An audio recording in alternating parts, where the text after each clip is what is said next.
My father, Franz Waxman, was a genuine wunderkind. A little kid, 5 years old, crawls up on the piano and starts playing by himself. And it was just his passion for his entire life. When he graduated from high school, he said to my grandfather, "I want to go to music school." And he said, "Well, what kind of a job is that? You know, you've got to have a real job. You know, go to a bank." And so they struck a bargain, and the bargain was if my father would work in a bank for a year, his father, my grandfather, would take him to a trip to Dresden, Germany to study music. And so my father hung in there, did his year in the bank as a teller, hated every minute, every day of it, and went off to Dresden to study music.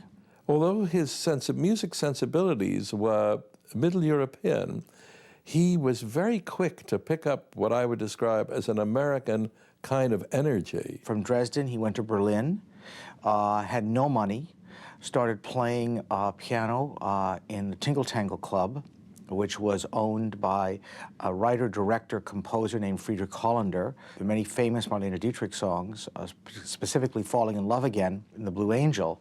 And it was, in fact, Hollander that gave my father his big break to become the orchestrator of The Blue Angel. And that was at the UFA Studios, which was the MGM of Germany and Berlin in the 1930s. And it was there that he met his lifelong friends and colleagues like Billy Wilder and Peter Lorre, Karl Freund, this famous cinematographer. They were, in fact, all working as young men in the Berlin studios until the advent of Hitler. And then they were out of there.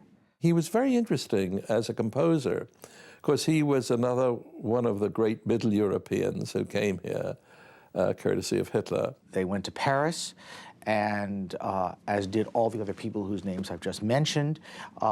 They worked in the French film industry while sort of getting their lives together to come to Hollywood. They came to Hollywood as outsiders, as genius outsiders, who then were embraced by that community, actually ended up defining that community in a way because of their work. My parents went to a New Year's Eve party, and at this party, my father is introduced to a director. And this man says to him, "I've been looking all over the world for you." My father goes right after the turn of the year over to Universal, and of course the director was James Whale, and the picture was Bride of Frankenstein.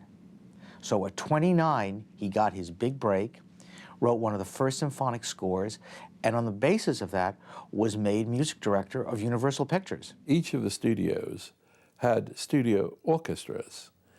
I don't remember the actual size of the orchestras, but they were a full complement, strings, woodwinds, brass. They were probably somewhere in the vicinity of 60 players. And each of the studios had such an orchestra. In the case of Sunset Boulevard, it was one of his first pictures at Paramount. He was, after all, the new composer at the music department. Victor Young was the senior composer. He was assigned this film, brought to Paramount not by Billy Wilder, who was under contract, but by Hal Wallace, whom he had done films for at Warner Brothers. Young man, tell me something. How long is a movie script these days? I mean, how many pages? Depends on what it is, a Donald Duck or a Joan of Arc. This is to be a very important picture. I've written it myself, took me years. Looks like enough for 6 important pictures. I cannot imagine any composer fulfilling musically what Billy Wilder had in his mind, especially for this story, than Franz Waxman, since they were best friends, since they had to escape Berlin together. The relationship goes back to a time when my mother was introduced to my father by Billy.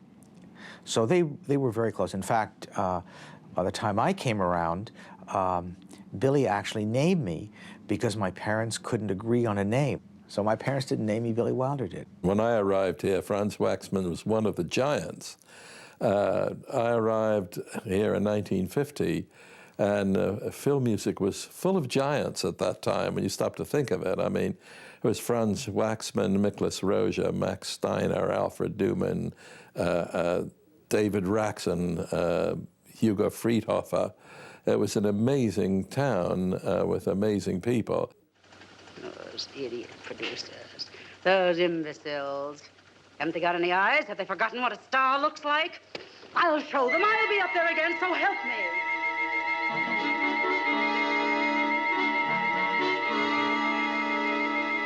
Usually the composer reported to the music director. And generally the first screening of the film was with the head of the music department. But probably in the case of Sunset Boulevard, it was with Billy. When I first came to Hollywood in the 50s, I met one director in the first 10 years that I worked here. Didn't even meet the directors in those days. My father then would see the film alone, and that was the most important time for him, because he'd really think about what's the texture of this film going to be like? Not what is Norma's theme going to be, what's Joe's theme, but what kind of a feel do I want to have to this score? What's the orchestration going to be? What's the mood? How am I going to approach this? He saw the film with Billy. He probably had lunch afterwards and talked about it, and he came back with some musical ideas after what's called spotting the film, which is where you sit with the cue sheets, which are a minute or second-by-second breakdown of the film. And that is what spotting a film is all about. It's about sitting down with the filmmaker and deciding we should have music in this place, but not in this place. And the composer decides what scenes will have and what scenes will not have music. Early on, for instance, at Metro, you spotted the film not with a director, a filmmaker, but with a specialist whose job it was to assist the composer in spotting the film. The cue sheets are delivered on almost a daily basis because at the same time the director is cutting the film. So as the cue sheets arrive, the composer sits down and begins to write the score. In the old days, the score did not make it into the film until the film was locked. So there were no changes in those days because you were working with a film that was final. Full score is everything from flutes down to basses.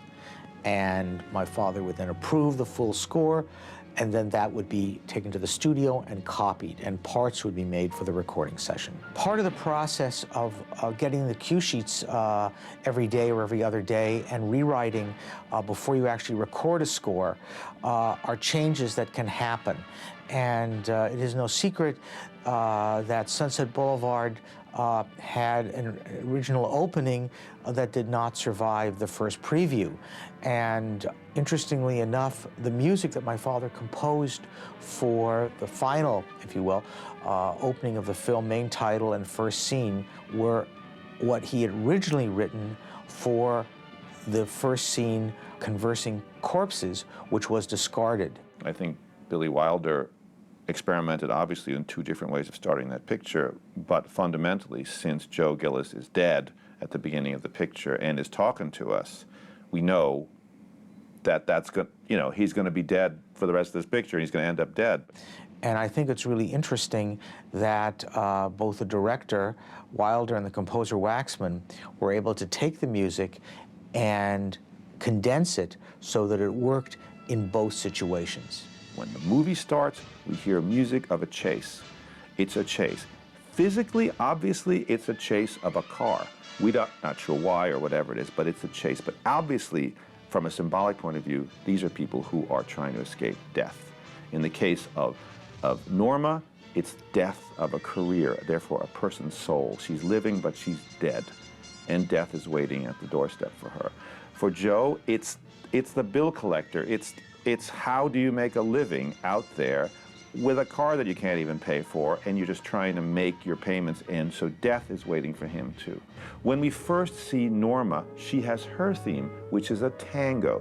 Joe's is bebop, because he's a young, hip, hot writer. You know, he's a kid who's on the make and on the run. So these two themes, plus the theme of the chase, work all the way through the picture. The keys that they're written in, the way they're orchestrated, one fits into another, which means, from my point of view, that Franz Waxman, who was trained legitimately as a composer in Berlin, was actually thinking of these scores as being composed right through. In other words, when the music stops and there's just dialogue, and then the music picks up again, it can pick up again. In other words, it completely works as a through-composed set of ideas. Sometimes, when we got stuck, we'd make a little tour of the drowsing lot. Not talking much. Just wandering down alleys between the sound stages. Well, I've always found what he did with the studio stroll particularly imaginative. This is, of course, the scene when Holden and Olson are working on their collaborative screenplay at night in the Paramount lot, and they would take breaks. And they would walk on the deserted streets, the old sets, and their dialogue, of course, and this is where they first really fall in love. And for this scene, my father created a parody of Paramount on Parade. My father slowed it down to almost a waltz, and it becomes the love theme.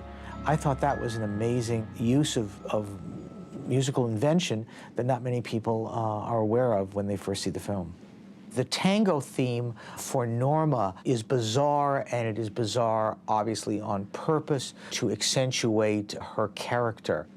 And then from that point on, it deteriorates musically and becomes more subdued as the film goes on and as she becomes wilder.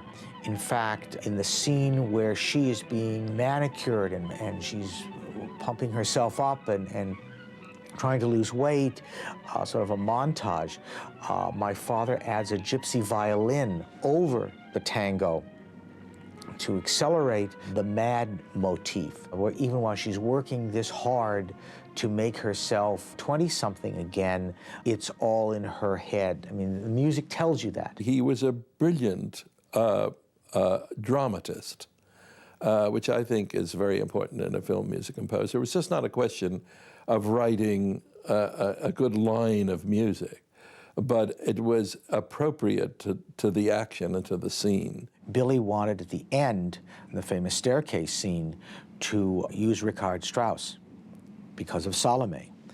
And my father said, Billy, let me try something, and if you don't like it, you know, Strauss it is. And he wrote the Norma a Salome cue, which is called in the film The Comeback. And Billy liked it and kept it. Life, which can be strangely merciful, had taken pity on Norma Desmond. The dream she had clung to so desperately had enfolded her.